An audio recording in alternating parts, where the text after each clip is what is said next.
To edit an existing traffic sign, go to Kobi Signs and Stripes ribbon and select the Sign Holder Manager.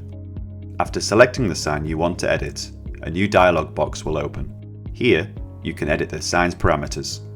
We'll start by unchecking the option for displaying the 3D model of the traffic sign and increasing the plan scale from 1 to 5. With the Pick Location button, you can instantly define a new position for the sign by setting its new station and offset.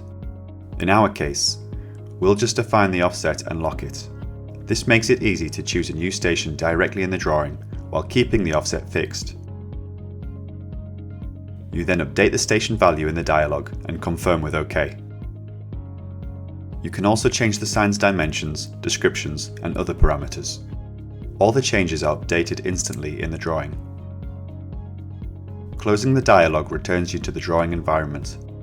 You can also change the location of the sign by simply moving it directly in the drawing. The sign automatically updates attributes like station and offset, keeping everything up to date. And if pick style is set to 1, you can just as easily reposition the sign's section view, keeping the entire layout clean and well organized.